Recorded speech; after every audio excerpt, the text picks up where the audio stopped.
to start with talking about myself. To be honest, I was a little bit lost and even scared because this is not something that we are used to in these academic presentations. They usually focus on some subject, and this subject is different from our own person.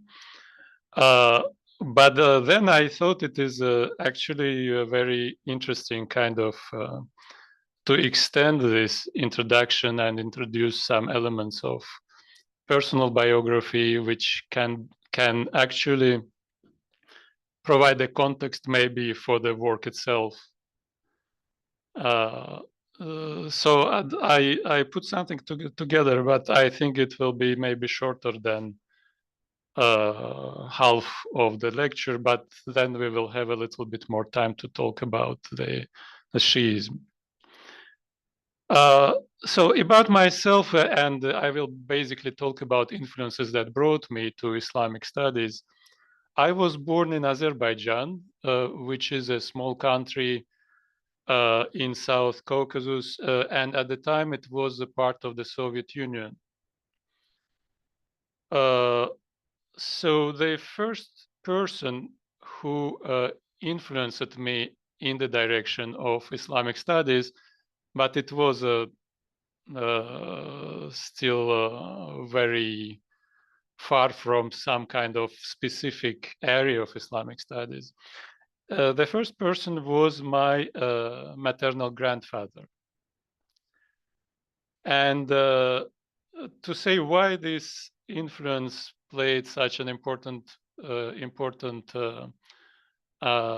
place for me is I will need to explain a little bit to go back to this context of the Soviet Union, which is a little bit strange at such a distance because this country doesn't exist anymore. It has something to do with this break between the generations. So my grandfather belonged to the generation which was still educated in the madrasa, and he represented a kind of a Turkic literati, a generation of Turkic literati who were very much grounded in, on the one side, in Persian culture, meaning the Persian classical literature, which they knew by heart, and it was really their one of the very important sources of their cultural upbringing. Turkic literature, in particular the Azerbaijani in this case, and they also knew Arabic, and Arabic was language of religion. So to some extent, the knowledge of Arabic made a part of this. And this all was organic in a sense that I cannot explain now. But for my grandfather, all this came together in a very organic way. And he was himself a writer and a poet. Yeah, and in a sense, he was for me a door to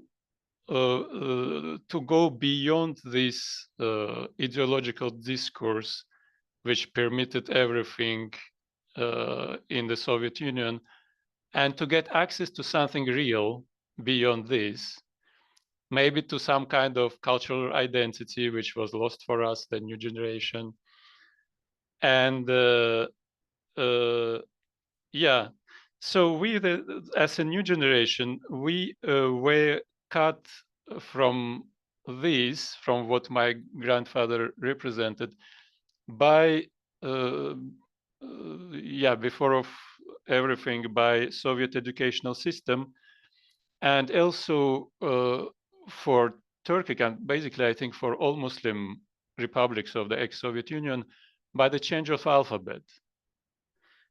So you might know that in the second half of 1920s, the Syriac alphabets, which were based on Russian, were introduced to all the Muslim republics of the Soviet Union, replacing the previously used Perso-Arabic alphabet. So the Arabic script which was used. So I don't know why, but in my childhood, I was always fascinating when seeing books old books written in this Arabic script. And I was carried away imagining what kind of wonderful stories they could contain. And of course, it was associating for me as a child with this image of my grandfather. So my grandfather was still naturally writing using the Arabic script for his personal notes. And then when he was writing for publication, when he was writing his stories, my grandmother, when had to type them in Cyrillic alphabet, so that they would be accepted by the publisher. And my grandfather was delighted to see my interest in this Arabic script. And it was him who first taught me actually how to use Arabic script to write in Turkish. So yeah, to a great extent, my initial interest in Islamic studies was stimulated by this kind of unconscious desire to reproduce this kind of culture that I've seen in my grandfather. Now, the second influence and the second person who gave me a more precise orientation now towards the area of Islamic studies, it was much later. I was already in my 20s, and I was progressively realizing that what I really wanted to do in life was to some kind of study of Oriental languages, Persian, Arabic, and then I had an interest for Islamic mysticism, for Sufism. All that was not very accessible in Soviet Union at that time. And well, the languages, of course, they were accessible. I could go to university and start learning languages. Study of Sufism and all of that was hugely covered by ideological concerns. So it was very difficult to get at a kind of independent scholarly study of Sufism. And here I was fortunate to meet Professor Artur Vladimirovich Sagadeev, who at that time was a professor of philosophy at the University of Friendship of Peoples in Moscow. And I just, by chance, I was interested in Islamic philosophy. Maybe I attended some of his lectures and came to talk to him. And I said to him I was interested in such things, and the Sufism was among my areas of interest. And he directed me towards a Sufi work in Persian, which was a kind of an anonymous vocabulary of Sufi technical terms, which was published by another Soviet scholar, Evgeny Eduardovich Bertens.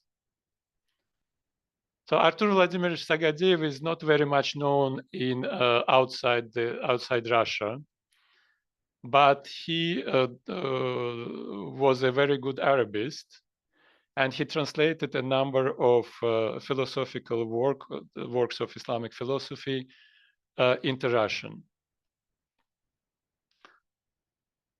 So yeah, so as I said, it was him who directed me towards this specific Persian text.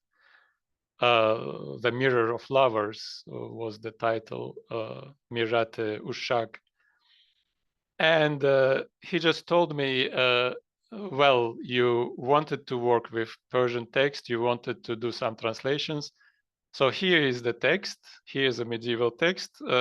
Let's see what you will manage to translate. And well, this was also the first kind of a lesson of humility, because I was very much confident that I will be able to to translate adequately this work. And when I started translating it, I realized that this is a totally different world. This vocabulary is very specific. It refers to some concepts I'm not familiar with. So I need to read more about that. And I came to see him and told him about my difficulties. And he said, you know, I'm working with Arabic texts. And so I told him initially it will take me a few weeks to translate the work. So when I came to see him, he said me, you know, I'm working with this Arabic text. And it has been 20 years that I'm working with Arabic. And until now, I'm not sure about my translations. So until now, I have difficulties. So yeah, so this idea of completing a translation in a few weeks was obviously not feasible. And this all was happening at the beginning of the 90s of the last century. This is the disintegration of the Soviet Union, which made that I was not able to finalize this translation project in Moscow. And I found myself actually in France at that time with a fellowship of the French government.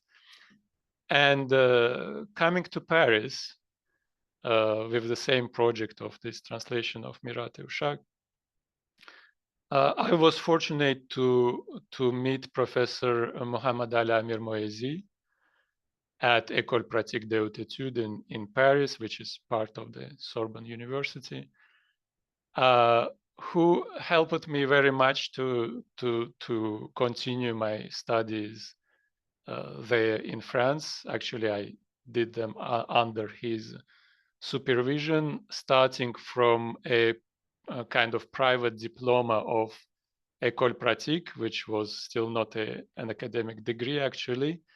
Then master studies, and then finally finishing my PhD. And I was also fortunate to have an opportunity to immerse myself in this French tradition of Islamic studies, and especially studies in Islamic mysticism, with names such as Louis Massignon and André Corbin, who taught at the same École Pratique of École Pratique des Hautes Études in Paris. So yeah, this is shortly my story and meetings which directed me towards Islamic studies. Just can't add that after finishing this project on the technical vocabulary of Sufism, of course, the question was what will be the next topic and what I will do then for the PhD.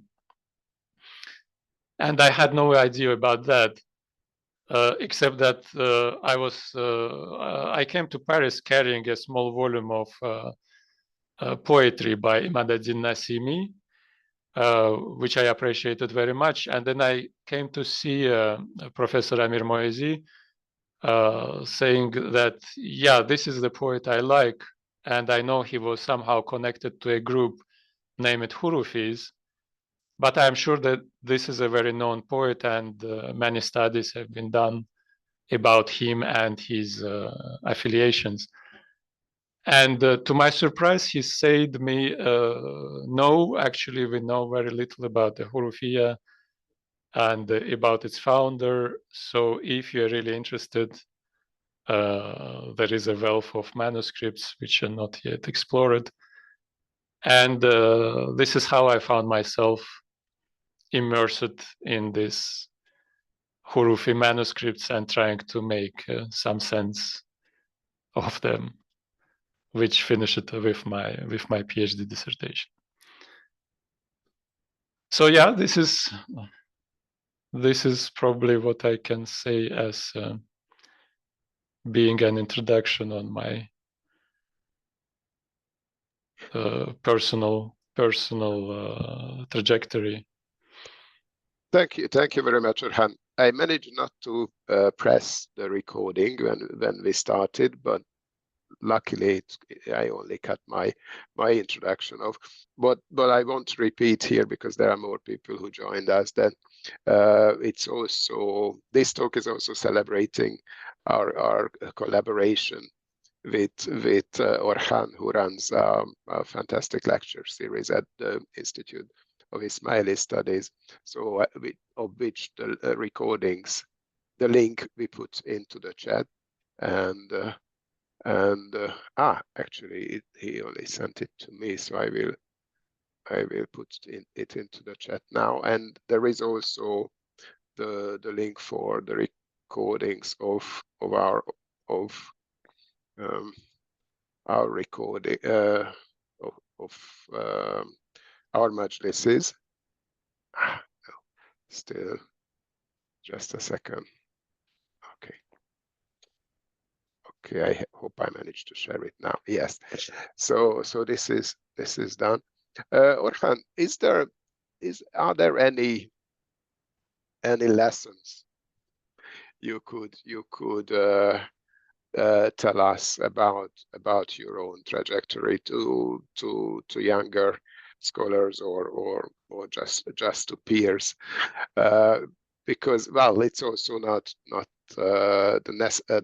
the most usual trajectory, of course, in Western academia, coming from Azerbaijan through France. Yeah, is there anything you could share, tell us? Well, or also even right now about your current activities, how you manage to do everything what you do, including the lecture series and the academic work. Yeah, but this is, I think it's a general challenge in academia when we all have to deal with this situation and do many different things at the same time and still try to find some time to focus on some research and go forward with it.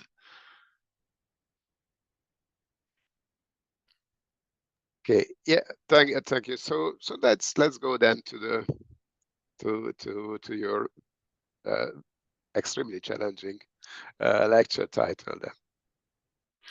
Yeah, should I start sharing slides? Yes, please. Yeah, I will start sharing slides then.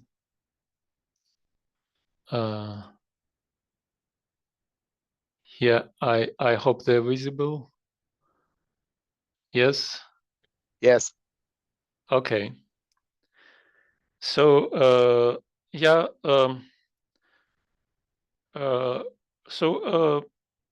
yes, to come to the topic of today's talk,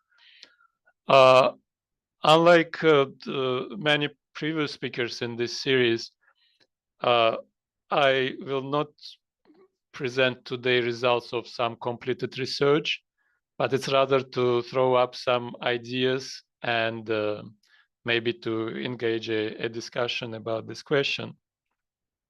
And also I thought that the title that I put here, What is Shi'ism, made appear a little bit ambitious or even provocative, because we all supposed to know what Shi'ism is. The point here is basically to, if you want to bring the focus from the clear-cut categories, like maybe Shi'ism, Sunnism, or Mu'tazilism, or even within Shi'ism, the Twelvers, Ismailis, Zaydis, and others. So bring focus from these categories to the transitions and interactions between them, and to some kind of connecting tissue that might exist between these clear-cut categories. I hope it will be clearer when I start talking and giving some examples. So this question, what is Shi'ism, of course, inevitably brings us to the question of definitions. And well, they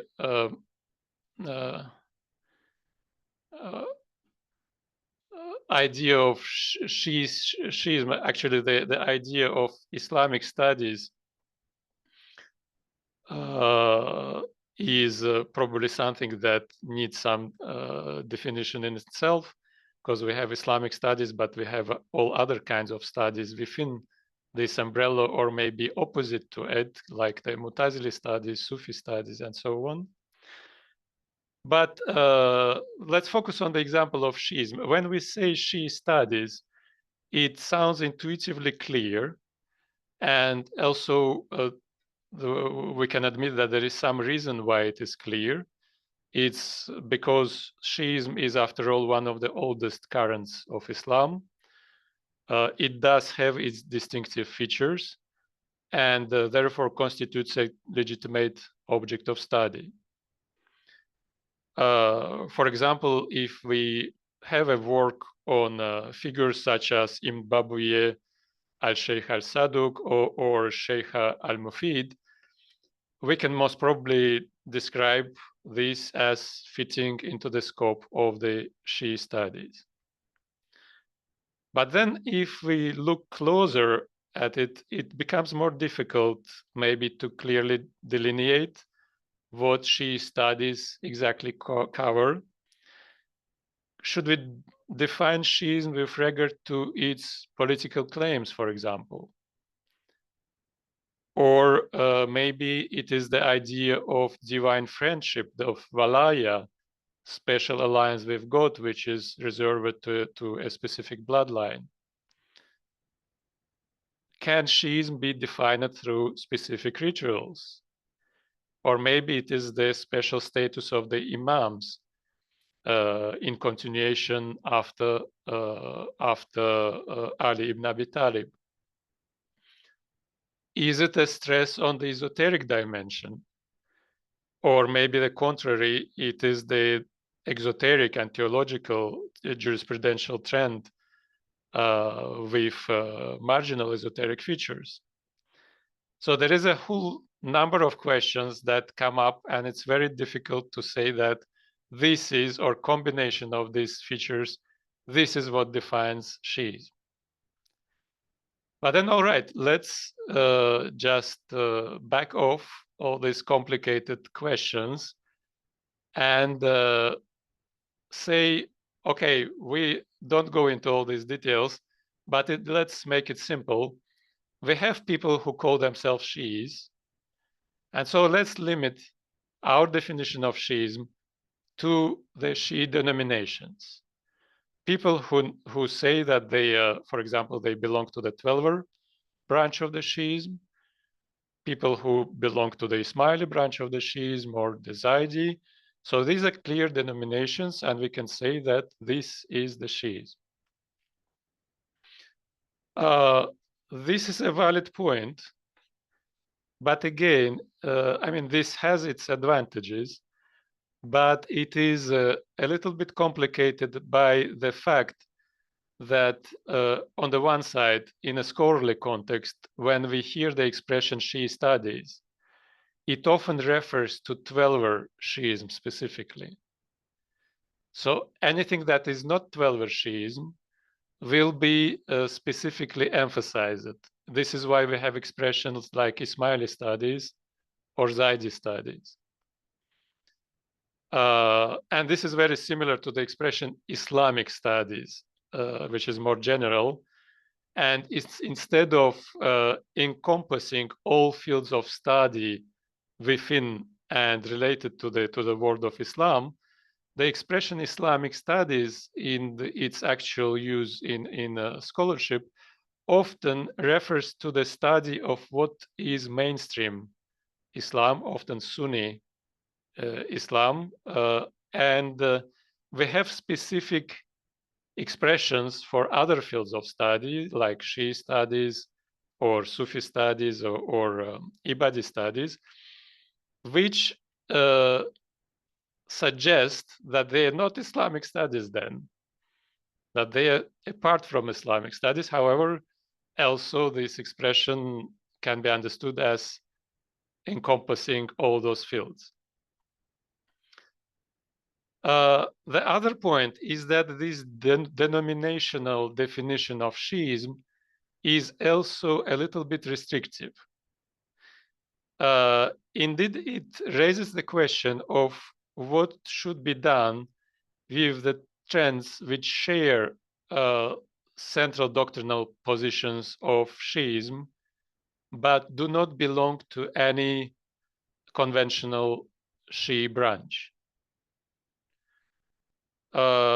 Let's take such a fundamental feature as veneration of Ali ibn Abi Talib.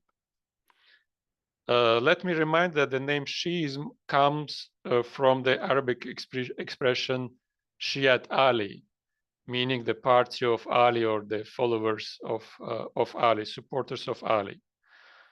And this expression defines the early Shi'ism as positions of those members of Islamic community who supported the rights of Ali ibn Abi Talib in the question of succession to the Prophet and the leadership in Islamic community. But if we look at the today's contemporary groups, it can be argued that the support for Ali and actually the emphasizing of the high status of Ali is stronger, not in conventional Shi'i groups, but in groups such as the Alevis in Turkey, where the Ali is really the central figure of their beliefs, and who can be maybe rightfully called, whose beliefs can be rightfully characterized as a true religion of Ali. And this is combined also with the veneration of the 12 Imam by Alevis. So yes, this group is well represented in modern Turkey and outside. And I included a few slides of the showing the contemporary Alevis who are also politically active, and a few examples of the calligraphy which come from these Alevi Bektashi milieus. And this, you can see the image of the perfect man with the name of Ali inscribed in the center of the chest and also on the face. This is a analogy of the same kind of image, but which comes from the Hurufi manuscripts. So this is not expressly, Ali is not written here, but it is rather based on these combinations of separated Quranic letters. Again, Bektashi image with the name of Ali on the human face. And the lion, the symbol of Ali, also with Ali, you can see on the face. And we have many examples of the poetry coming from Alevi circles. I included them here in on the slides just to give you some idea of that. May your eyes become blind, or bloody Yazid. There is none other than Ali in this path. There are no Imams other than Ali. It is Ali who opens the door of the 12 Imams. Is there anyone other than Ali who would be superior to all the saints? And the poetry of Shah Ismail Safavi, also that's an interesting case, because you know that Shah Ismail Safavi is the founder of the Safavid dynasty in Iran, and he is who actually introduced the Twelver Shi'ism as the official religion of Iran, which of course stayed until the present. Now it is interesting that Shah Ismail Safavi, actually, to my knowledge, there is very little evidence to show that he was to any extent familiar with any conventional Shi'i branch prior to his proclamation of the 12 Shi'ism official religion in Iran. But the kind of the Shi'i beliefs that he was familiar with are the actually Alevi beliefs, which he could witness in Anatolia. And those were the beliefs of his supporters, the Kizilbash. The Kizilbash is just another name for the contemporary Alevis. And the beliefs that we find in the poetry of Shah Ismail Safavi also echo rather this popular Shi'ism, if I can use this expression, not the conventional Shi'ism of the known Shi'i branches. And again, Ali is absolutely central for this system of beliefs. So we say Ali is the sea of truth. He is the eternal life of honor. Those who do not recognize Ali is truth are absolute unbelievers. They have no creed, no faith, and they're not Muslims. So this religion for him is the true Islam, and this is the religion of Ali. So now the question can be asked how these Alevi beliefs focused on the cult of Ali relate to the known branches of Shi'ism. Obviously, there is a lot of similarity, but the fact is that the Alevis are not recognized as any conventional branch of Shi'ism, Alevis or Bektashis. So yes, this is one example, but actually this formation of the cult of Ali outside the conventional Shi'i denominations has a long history. And this cult shares some features with the denominational Shi'ism, but is much broader than the latter. And as such, it might constitute an additional link between the Shi'ism and other Islamic trends, especially Sunnism, which, by the way, is by no means a homogeneous body itself, but rather a wide umbrella bringing together a variety of Islamic trends.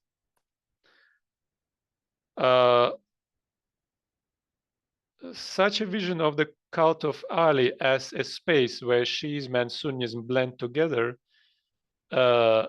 is to some extent supported by the universalist ideas aiming at harmonious coexistence of various Islamic factions that developed with reference to the figure of Ali ibn Abi Talib. And the salient example of this, and in fact probably the first tangible proof of consolidation of the cult of Ali outside the conventional Shi'i groups, is perhaps the Abbasid Caliph's al-Nasir li-Din Allah's project of universal futuwa. So I will just say a couple of words about that for those of you who might not be familiar with Caliph al-Nasir li-Din Allah's project. This project, among others, consisted in uniting all the groups of Futuwa in Baghdad into a single unified Futuwa, which would be subordinated to the Abbasid Caliph. And the global idea was that this Futuwa will be organized as a spiritual hierarchy, with Caliph being at the top of this hierarchy, very similar to the organization of a Sufi order. So this project of Caliph al-Nasir was probably inspired also by the prominence of the Sufi brotherhoods at that time and the prominence of the Sufi sheikhs.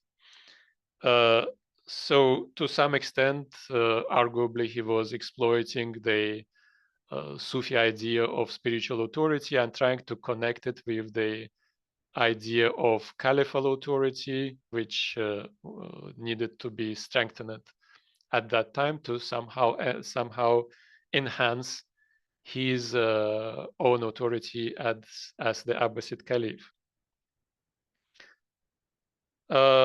So one of the features of these project of universal futuwa and reorganizing caliphate as a futuwa or Sufi hierarchy was that it brought together and consolidated the idea on the centrality of Ali that were previously developed independently or in some connection in Sufi and Futuwa milieus. And Caliph al-Nasir established the figure of Ali ibn Abi Talib as an undisputed founder of the Futuwa. And he established also a genealogical link between himself and Ali, so presenting himself as Ali's heir and emulator.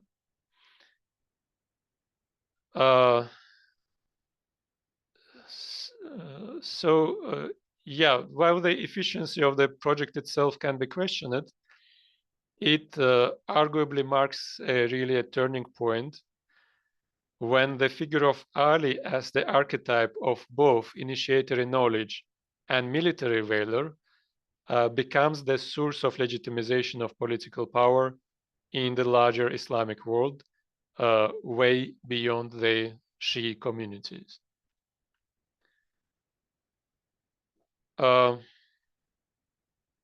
Another idea of al-Nasir in using this project of universal futuwa was to bring together different factions of Islamic community, essentially Shi'is and Sufis. This is because futuwa is not confessional.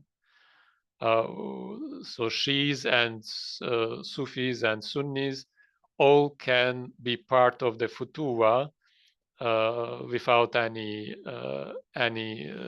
discrimination as to their actual beliefs, as long as they accept the code of the futuwa and its rituals.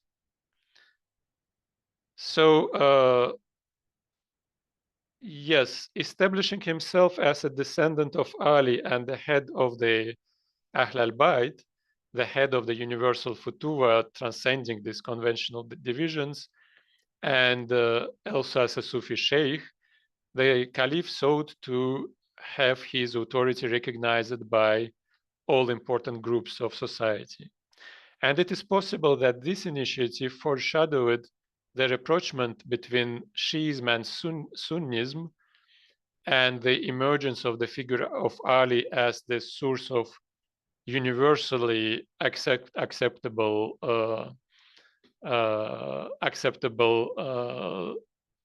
as the emergence of figure of Ali as universally accepted source of religious and political legitimacy in the period following the demise of the Abbasid Caliphate as a result of the Mongol invasions.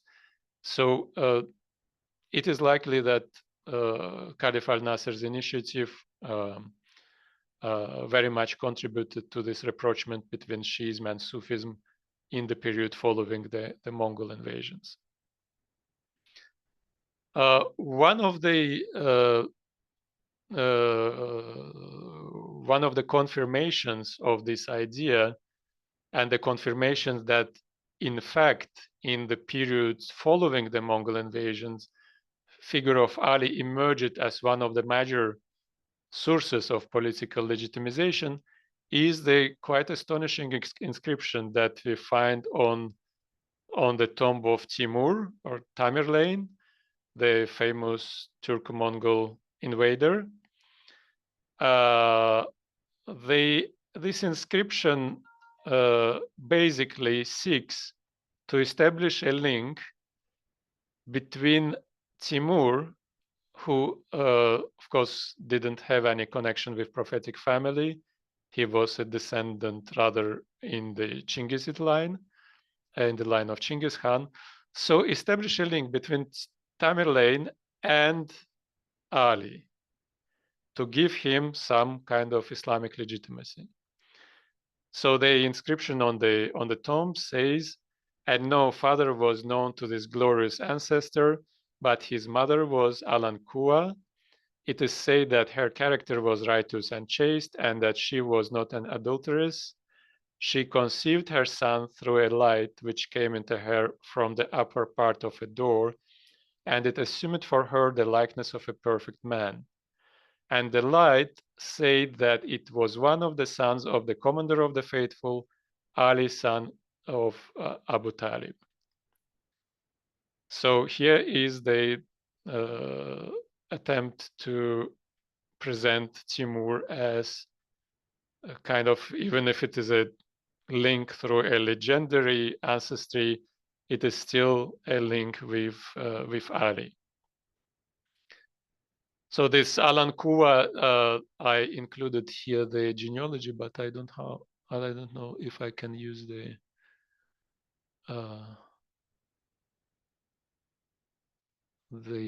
cursor here to show it. Just a second, if I find an. Can you see the cursor here? Yeah. Yes. So this is Alan Kua actually, which is mentioned in this inscription. So a distant ancestor of Chinggis Khan and Tamerlane. You see Chinggis Khan here and Tamerlane here. According to the Mongol legend, Alan Kua conceived from a mysterious being of light, which of course in Mongol legends has nothing to do with Ali. And then because of that, the descendants of Alan Kua for Mongols share the double nature, they are half gods, half humans. So this inscription of Tamerlane's tomb just introduces into this Mongol legend Ali ibn Abi Talib, making both Chinggis Khan and then Tamerlane, in a sense, descendants of Ali, as mixing the Mongol and Islamic legends. Yes, so this was just to give an example of the importance of the figure of Ali in non-Shi'i circles as a support for legitimization of power.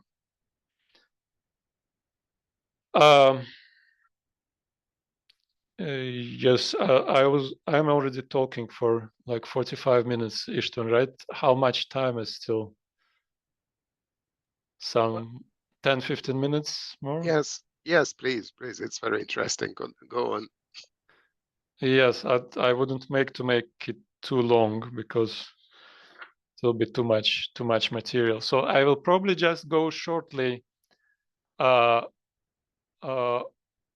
this situation Orkhan, in post-Mongol.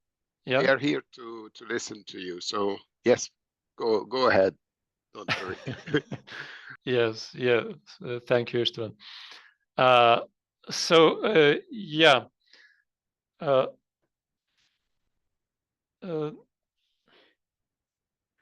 This devotion to Ali and to the Shi'i imams outside the Shi'i denominations further develops during the Mongol and post-Mongol periods and is stimulated by several factors.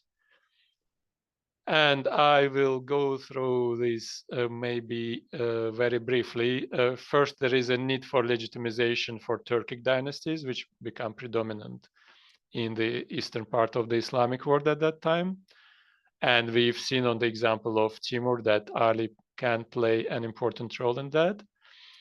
Then rapprochement between Shi'ism and Sufism makes that the ideas of Ali, which are very similar in these two major currents of Islamic mysticism interact with each other.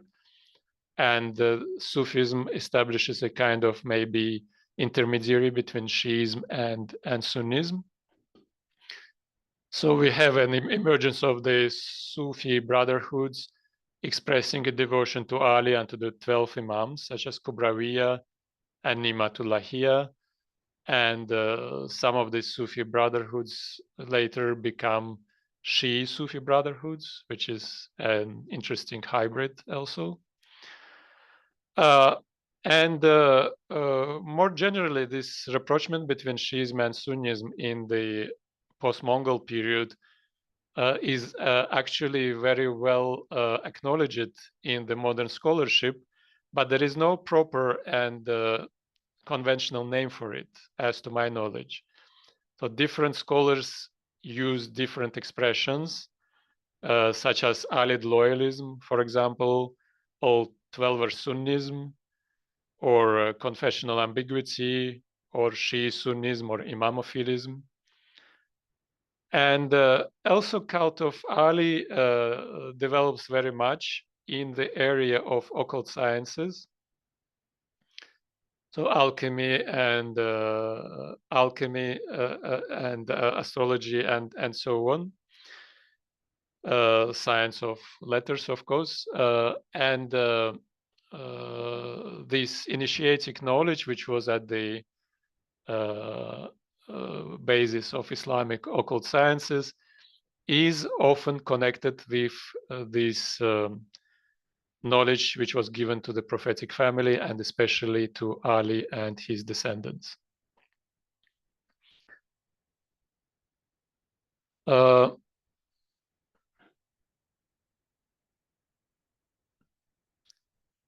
Yes, I put here an example of the Shi'i adaptation of Ibn Arabi's thought, as is a major trend in the interaction between Shi'ism and Sufism at that time, which is represented by a number of names, such as in the school of Bahrain, then continued by Haidar Amoli in Iran, this reinterpretation of Ibn Arabi's messianic doctrine, which enters in Shi'ism and is very much continued later in Shi'i philosophy at the Safavid times. And at the same time, also the merge of the Ismaili ideas after destruction of the Ismaili strongholds in northern Iran. We don't know much about that, and this is very difficult to trace. But arguably, these Islamic theories and Ismaili theories, and especially Ismaili theories of the Messianic age, which were very much developed at the period just preceding Mongol invasions by Nizari Ismailis, probably also merged into these intellectual milieus of post-Mongols Islamic East, and contributed to further rapprochement between Shi'ism and Sunnism.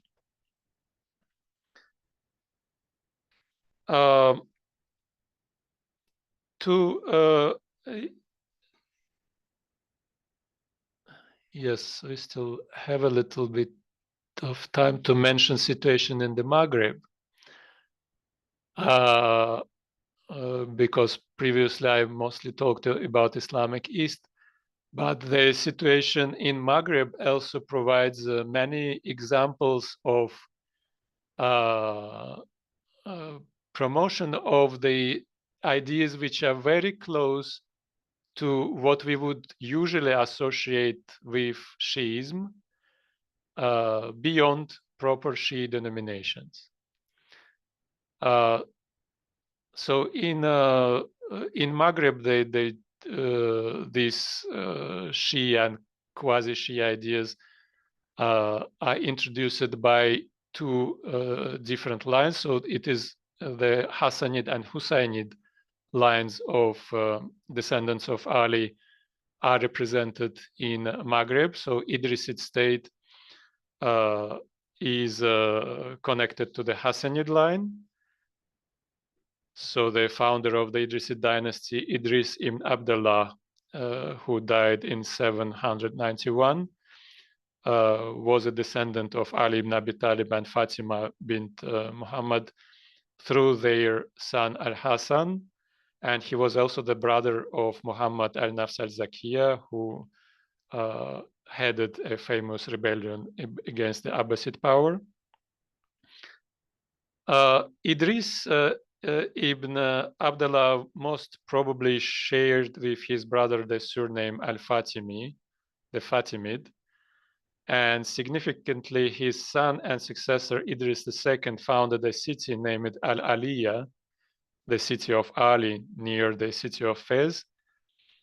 And the Idrisid line was very important for later Sufi brotherhoods in Maghreb, such as Shadiliya and Jazuliya, for legitimization of spiritual as well as political authority.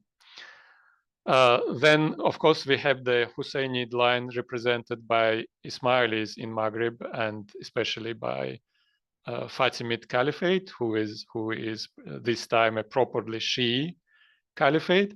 But what I want to say that it is in much broader context, which carries also ideas close to the core Shi'i ideas. A figure worth of mentioning in Maghreb is probably also Abul Qasim Ahmad ibn al-Hussein ibn al-Kasi. So Ibn Kasi, who died in 1151, was a prominent thinker who influenced very much also Ibn Arabi. And among his ideas was the idea of infallible imam, Imam Ma'asum,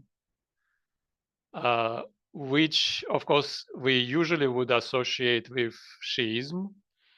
The Shi'i imams are infallible, and this is what distinguishes them from other idea of imamate.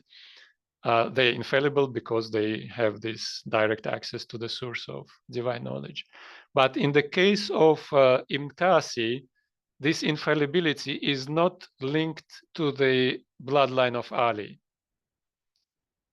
meaning any enlightened mystic can eventually enter this category of infallible imam.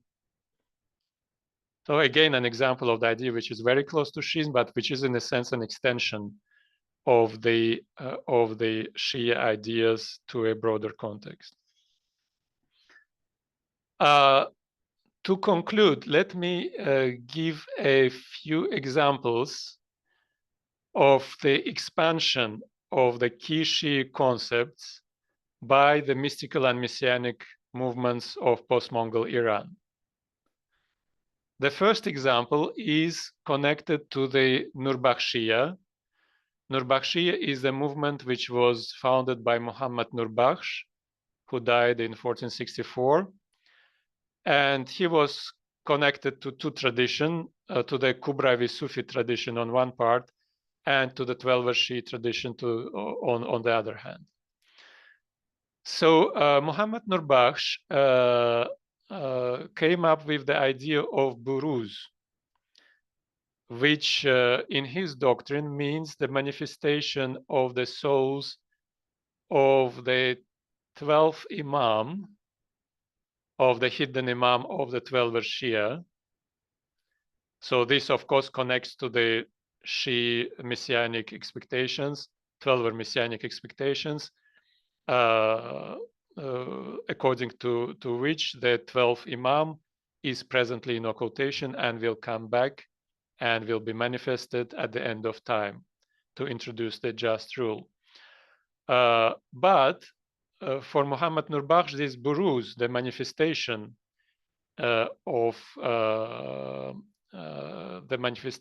of this messianic spirit in his person was not limited to 12 Imam alone. It was also manifestation of the soul of the Prophet Muhammad, Jesus, prominent Sufi sheikhs, in his person.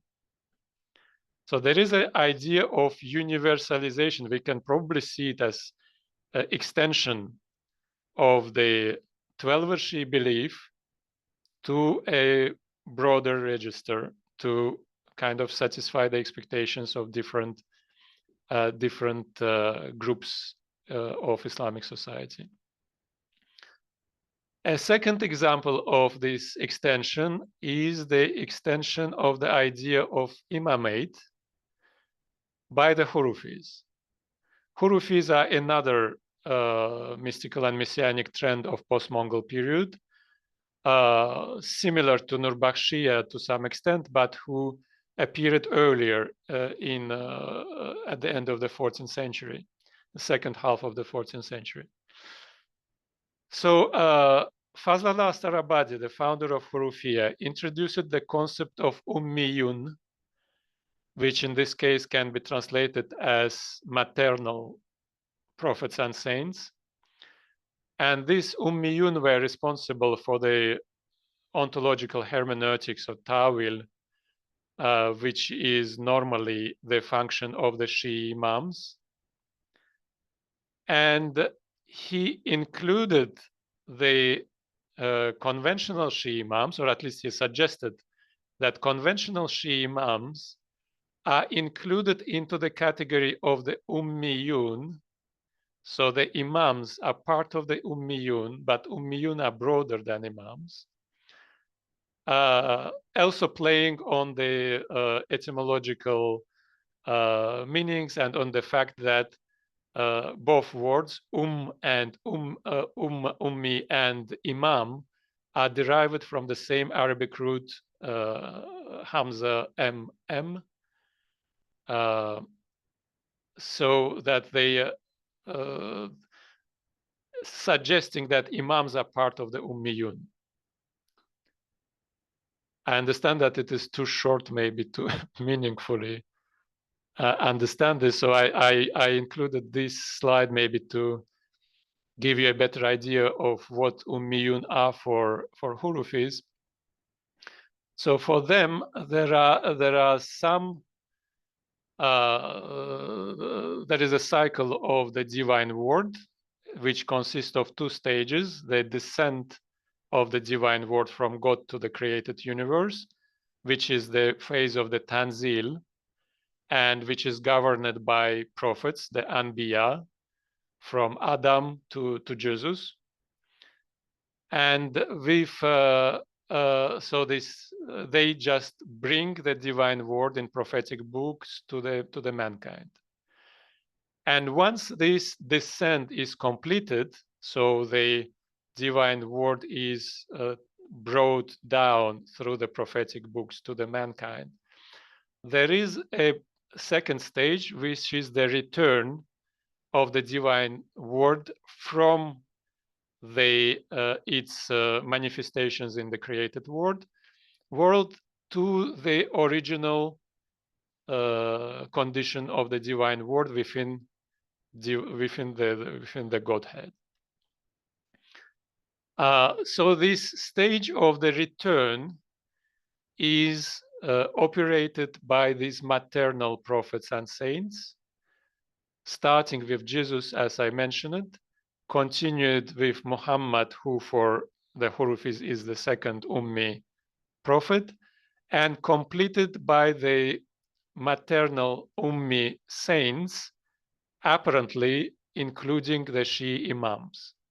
So the category of the Shi'i imams and the essential quality of the Shi'i imams as the carriers of knowledge of Ta'wil, of the spiritual interpretation or hermeneutics, is here expanded to a broader category, and the Shi'i imams are included into it.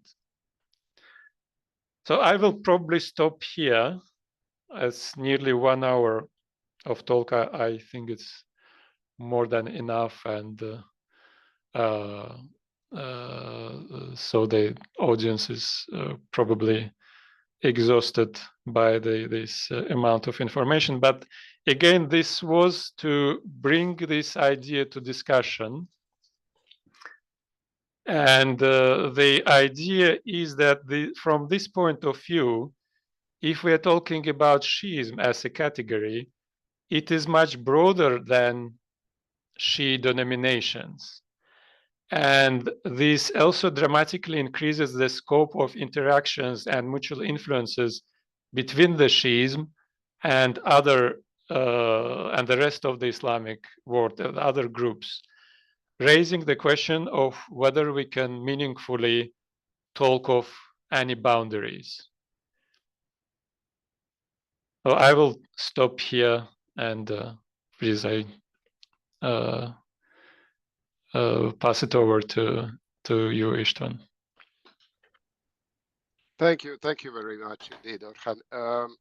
I think it was also a kind of model lecture on how to start with not universals, but with general information, and go deeper and deeper into special list knowledge. I very much enjoyed it, and I'm very sorry for those who will see it in recording and won't hear what comes now, which is the discussion, which will be, I'm sure, very interesting also because of the fact that I put actually, I think, the links for 4 different majlises we had in the past, which are directly linked to this talk, by that of Ferenc and Aisha and Nagin and Rahim. Aisha is here, Nagin is here, and a lot of other people who know a lot of this topic are here. So I'm expecting a wonderful discussion. Also, what I'm putting in now is the title of the next Majlis, what we will have next week, and this will be also linked to this topic because it's by Tahira Qutbuddin, and it's, well, it will inevitably have some links to the Nahja Balagha and Ali. So, and it won't take place on Monday, but it will take place on Wednesday, and it will be in person at the institute, and also in online. So with this, I close the recording and open the floor for questions, with Kumail already has his digital hand raised.